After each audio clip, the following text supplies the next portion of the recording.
প্রিয় শ্রোতা, আমাদের এই অডিও গল্পটি শোনার জন্য আপনাকে স্বাগত। গল্পের সম্পূর্ণ অভিজ্ঞতা এবং প্রতিটি সূক্ষ্ম শব্দের উপভোগ করার জন্য আমরা আপনাকে হেডফোন ব্যবহার করার জন্য অনুরোধ করছি। এতে করে আপনি গল্পের গভীরতা এবং এর পরিবেশনা আরও ভালো অনুভব করতে পারবেন। ধন্যবাদ। হ্যালো এভরিওয়ান, আশা করি আগের পর্বটি তোমাদের ভালো লেগেছে এবং তোমরা সবাই অধীর আগ্রহে অপেক্ষা করছো পরের অংশের জন্য। কিন্তু তার আগে আমাদের গিভঅ্যাওয়ের নিয়ম অনুযায়ী আমরা তোমাদের জন্য নিয়ে এসেছি আরেকটি নতুন প্রশ্ন নিয়ে। সেই প্রশ্নের উত্তর থাকবে গল্পের শেষে। আর যারা এই গিভঅ্যাওয়েতে পার্টিসিপেট করতে চান তাদেরকে শুনতে হবে এর ফার্স্ট পার্টটি। তো চলো আর বেশি দেরি না করে গল্পটি শুরু করা যাক। আজকের গল্পের নাম হলো পারু। গল্পটি লিখেছেন সৃজিত মিত্র। গল্প শুরু করার আগে বলে দিই, গল্পের সাথে বাস্তবের যদি কোনো মিল থেকে থাকে সেটা সম্পূর্ণ অনিচ্ছাকৃত এবং এটি কোইন্সিডেন্স। আমরা সন্দেহের ছায়া কোনো রকম সুপারস্টিশন বা প্যারানর্মাল অ্যাক্টিভিটিকে প্রাধান্য দিই না। তো চলো শুরু করা যাক আজকের পর্বটি।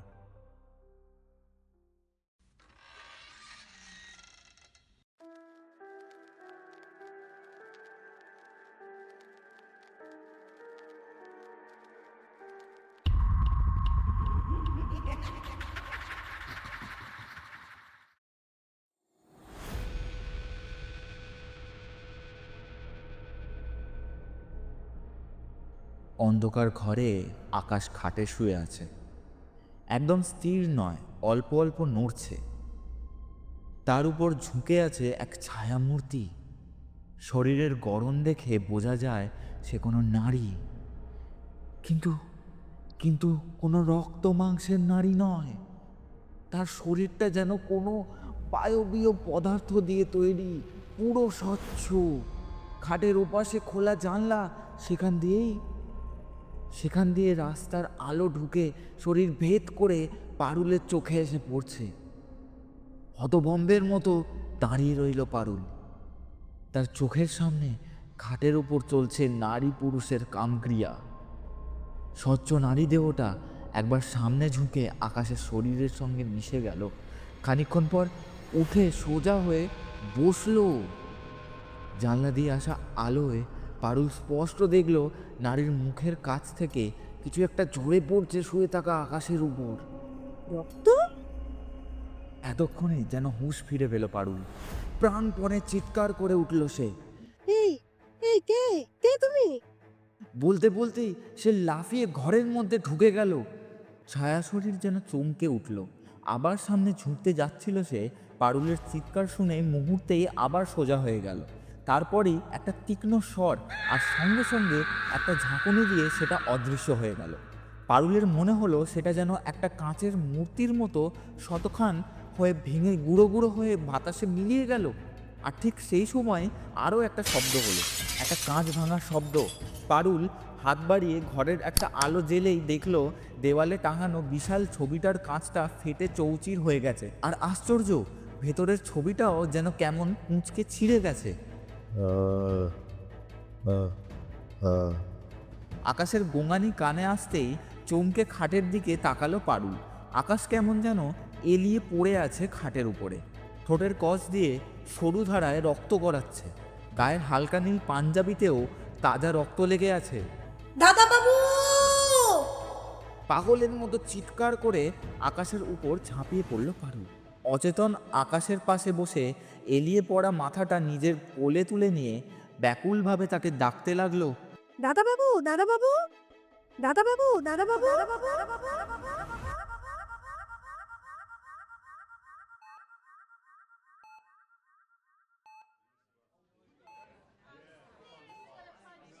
ঘন্টা দুয়েক পর আকাশকে নার্সিংহোমে ভর্তি করা হয়েছে।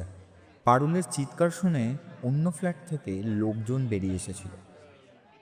এত রাতে পারুলকে আকাশের ফ্ল্যাটে দেখে তারা রীতিমতো অবাক হলেও সৌভাগ্যবশত আকাশের অবস্থা দেখে তাকে প্রশ্নবাণে জর্জরিত করার থেকে আকাশের চিকিৎসার ব্যবস্থা করাটাই তারা অগ্রাধিকার দিলেন।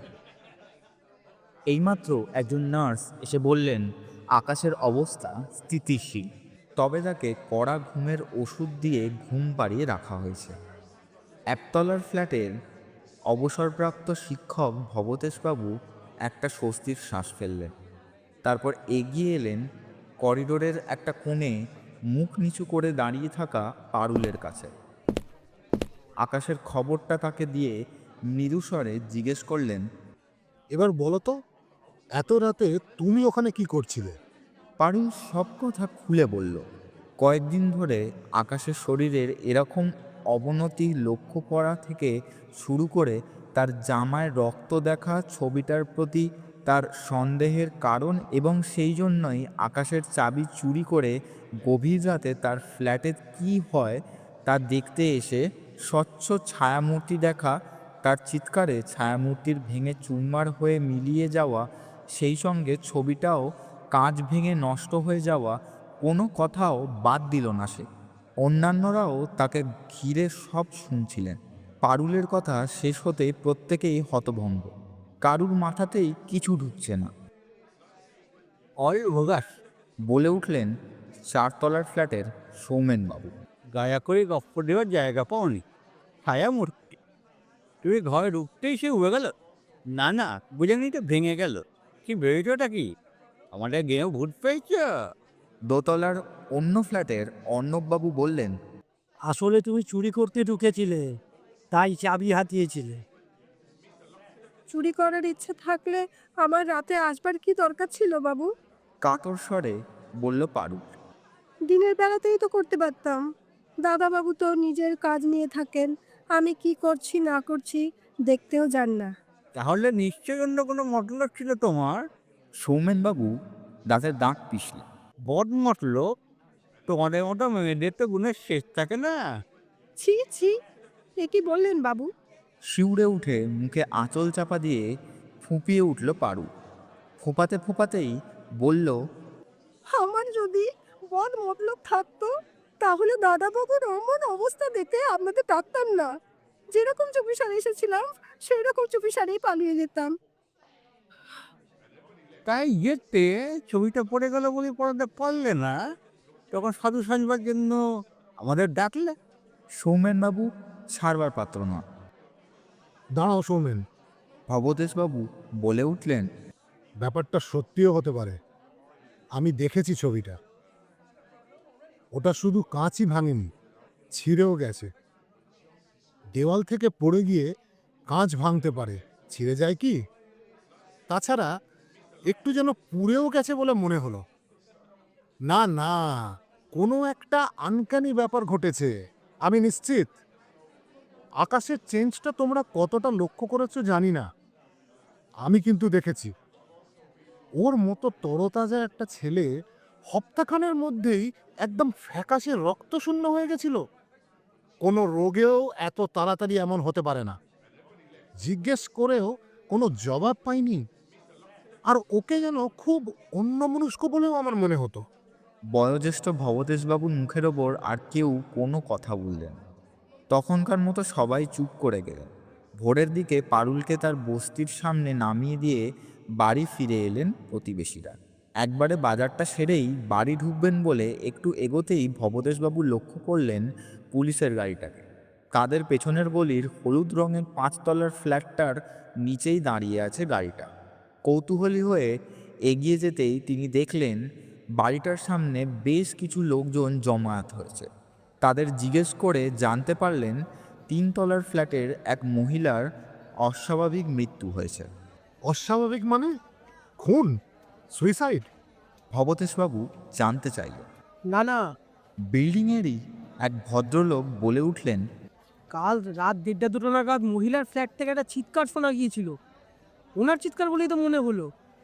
তারপরেই আমরা সবাই মিলে ওনার ফ্ল্যাটে বেল বাজাই, ধাক্কাধাক্কি করি, কিন্তু উনি দরজা খোলেন না। ফ্ল্যাটের ভিতর থেকে কোনো সারা শব্দ পাচ্ছিলাম না। তখন নিজেদের মধ্যে পরামর্শ করে থানায় খবর দিই। পুলিশ এসে দরজা ভেঙে দেখে ঘরের মধ্যে ডেড বডি পড়ে আছে। কি নাম ছিল বলুন তো? বনানী সেন। ভবতেশবাবু হুড়ু কুচকে গেল। বনানী মারা গেছে রাত 1:30-2টোর সময়। প্রায় এই একই সময় তো আকাশের ঘটনাটাও তাদের চোখে পড়েছে। এই সময়ই একজন পুলিশ অফিসারকে বাড়ির ভেতর থেকে বেরিয়ে আসতে দেখলেন ভবতেশবাবু। ওকে তিনি চেনেন, তার ছাত্র ছিল একসময়, এখনও যথেষ্ট যোগাযোগ আছে।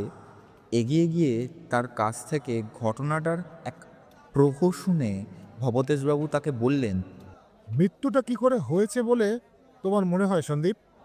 আপাতত হার্ট ফেল বলেই মনে হচ্ছে স্যার। তবে সন্দীপ নামের পুলিশ অফিসারটি বললেন, শেষ মুহূর্তে কোনো কারণে প্রচণ্ড ভয় পেয়েছিলেন। চোখ মুখের অবস্থা দেখে তো তাই মনে হচ্ছে। আমি একবার ঘটনাস্থলটা দেখতে চাই। আসুন স্যার। সন্দীপ তাকে 3 তলার বনানীর ফ্ল্যাটে নিয়ে গেলেন। বনানীর দেহ বাইরের ছোট লিভিং স্পেসটাতে সাদা চাদর দিয়ে ঢাকা আছে। ফ্ল্যাটে ঢুকে প্রথম সেটা দেখলেন ভবতেশবাবু। মুখটা হাঁ করা, চোখ দুটো বিস্ফারিত। সন্দীপের কথাই ঠিক, যেন কোনো মহা আতঙ্কের মুখোমুখি হওয়ার ফলেই তার মৃত্যু হয়েছে। বনানীকে আগে 2-1 বার দেখেছেন ভবতেশবাবু। তাকে 30-32-এর যুবতী বলেই মনে হয়েছিল তাঁর, যদিও সে মেকআপ করে থাকে বলে বুঝেছিলেন তিনি। আজ মেকআপ নেই, তার মাথায় বেশ কয়েকটা পাকা চুল লক্ষ্য করলেন তিনি। একটু খুঁটিয়ে দেখতেই তার মুখে বেশ কিছু বলিরেখার মতো ভাঁজও চোখে পড়ল তার। তার মনে হলো এই মেয়ের বয়স 50-এর নিচে তো নয়। 2 কামরার ফ্ল্যাট, একটা বড় বেডরুম আর একটা ঘর তুলনামূলকভাবে ছোট। বনানীর দেহটা পাওয়া গেছে ওই ছোট ঘরটা থেকেই।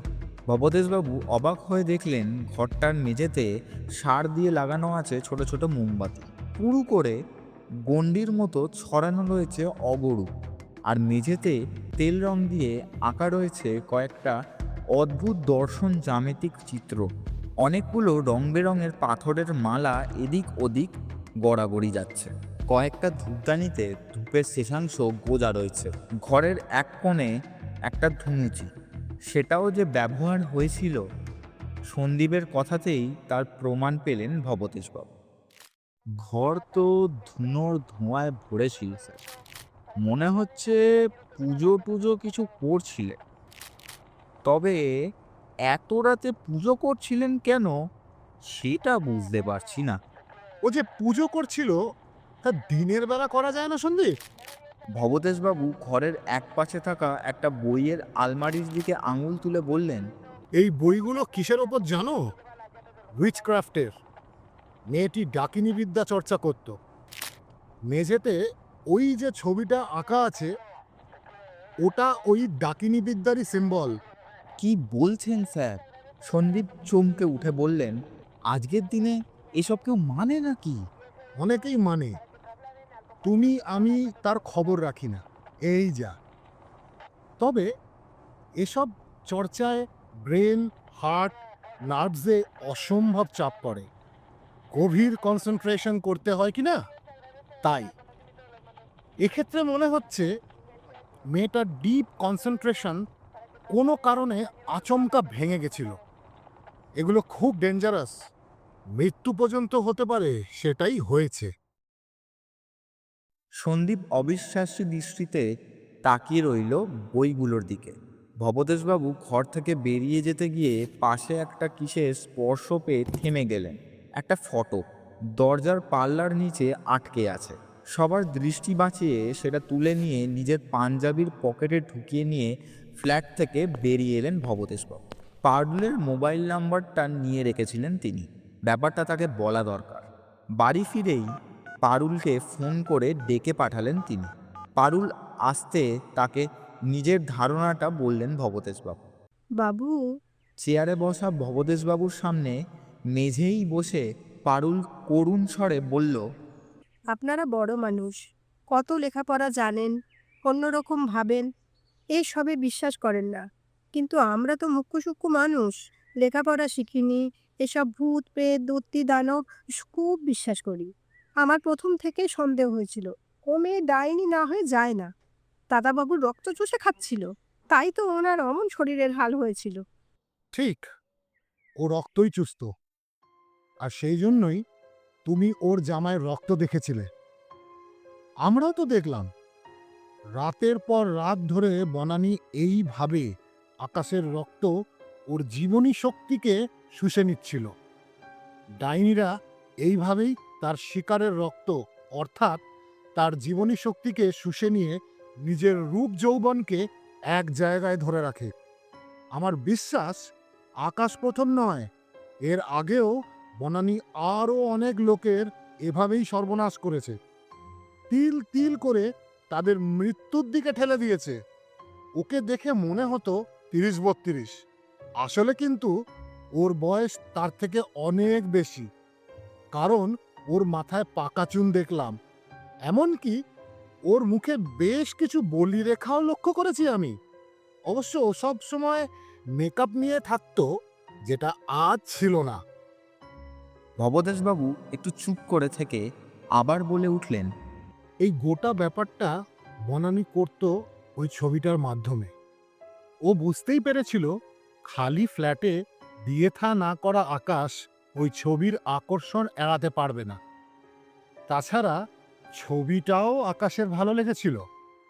ওটা ওই বেডরুমে রেখেই ভুল করেছিল। অবশ্য এটা কেন করেছিল সেটা বোধহয় আমি আন্দাজ করতে পারি। অমন একটা উগ্র যৌবনবতী মেয়ের ছবি বসবার জায়গায় সবার চোখের সামনে টাঙিয়ে রাখতে চায়নি আকাশ, তাই বেডরুমে টাঙিয়ে রেখেছিল। অবশ্য অন্য ঘরগুলোতেও টাঙাতে পারত, কিন্তু আমার বিশ্বাস বেশি দিন ওটার থেকে দূরে থাকতে পারতো না। কোনো না কোনো সময় ও ওটা বেডরুমেই টাঙাতো। আর বনানীও তো সেটাই চেয়েছিল।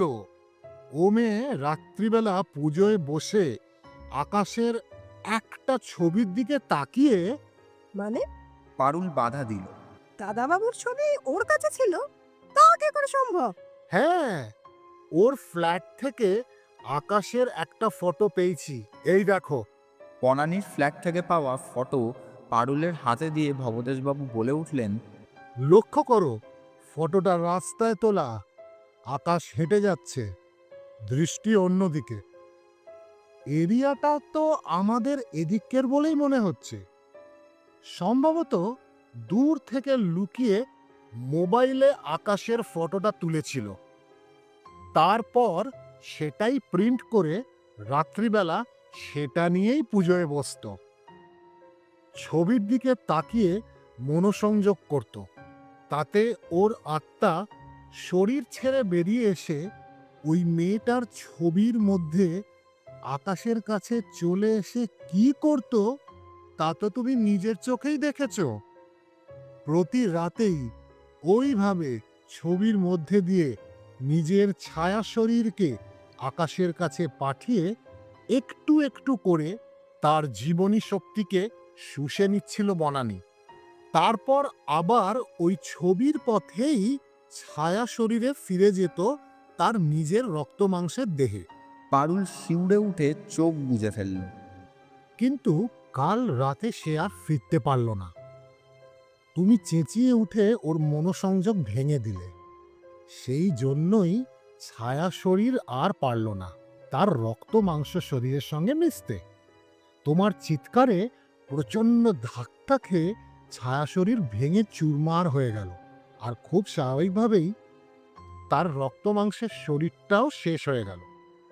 হয়তো শেষ চেষ্টা করেছিল ছবির পথে ফিরে যেতে, কিন্তু সফল হয়নি। ছবিটা মেঝেতে পড়ে গেছে, পুড়েও গেছে বলে আমার এই ধারণা।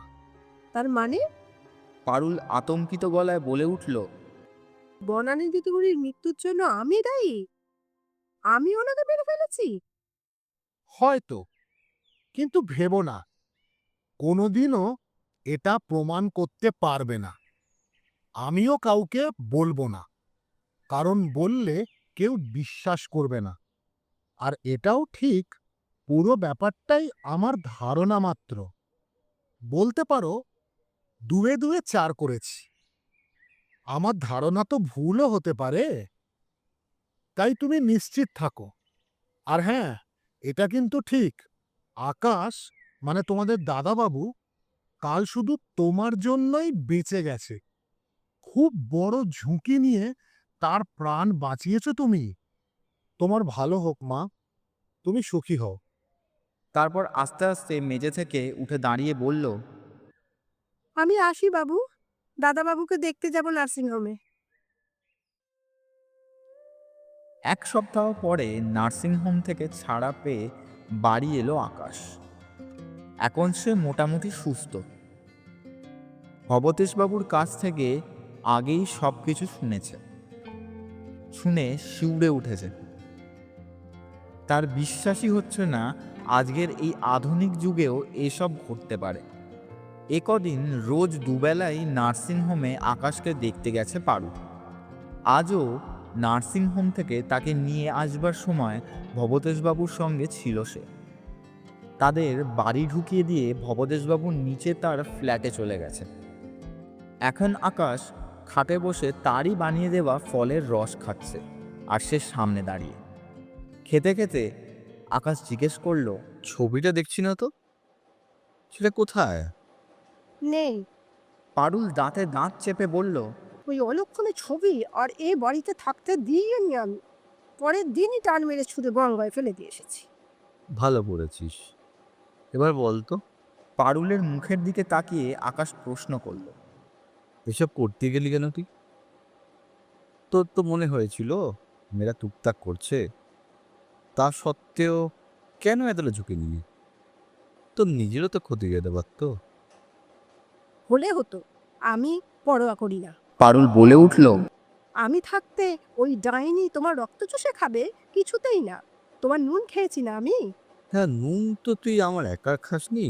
ফলের রস শেষ করে খালি গ্লাসটা পাশের টেবিলে নামিয়ে রেখে আকাশ বলল, অনেকেরই খেয়েছিস, তাদের জন্য কি করতিস? করতাম হয়তো, তবে তাদেরকে অত দেখবার লোক আছে, তোমার তো নেই, তাই আমি। পারুলের কথা কানে ঢুকলো না আকাশের। সে বলেই চলল, সারাক্ষণ আমার মুখে মুখে ঝগড়া করিস, আমাকে শাসন করিস। আমি জানি এসব তুই আমার ভালোর জন্যই করিস। কেন করিস? আমাকে ভালোবাসিস বলে? তবে শুনে রাখ, আমিও তোকে ভালোবাসি, ভীষণ ভীষণ ভালোবাসি। যার জন্যে প্রাণে বাঁচলাম, তাকে ভালোবাসবো না তার কাকে ভালোবাসবো বল তো? এ তুমি কি বলছো দাদাবাবু? কুণ্ঠিত গলায় বলে উঠল পারুল। আমি তোমার ভালোবাসা পাওয়ার যোগ্য? কোথায় তুমি আর কোথায় আমি? তুমি কত লেখাপড়া জানো, কত সম্মান তোমার, আর আমি মুখ্য লোকের বাড়িতে কাজ করি, কাইলেও কুৎসিত বিচ্ছিরি দেখতে। তুই বিচ্ছিরি দেখতে? হ্যাঁ, তুই কালো, খুবই কালো, কিন্তু তোর মুখটা খুব সুন্দর।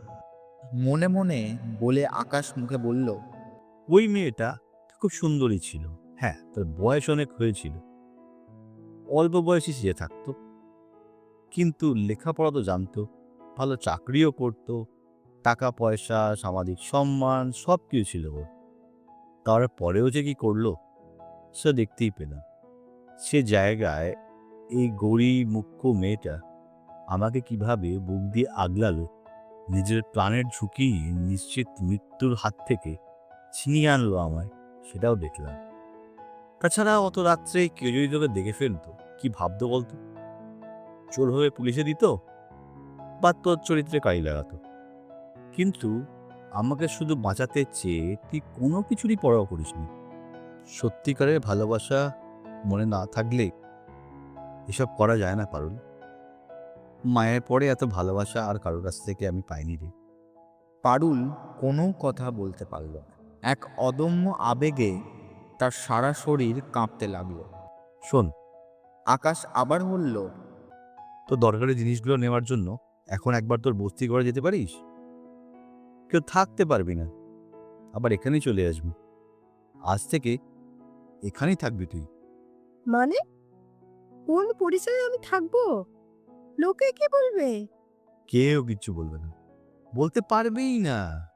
সোফা থেকে উঠে দাঁড়িয়ে পারুলের হাতটা ধরে আকাশ বলল, তুই যে এখানে আমার সব থেকে কাছের মানুষের পরিচয় থাকবি, কার কি বলবার আছে এখানে?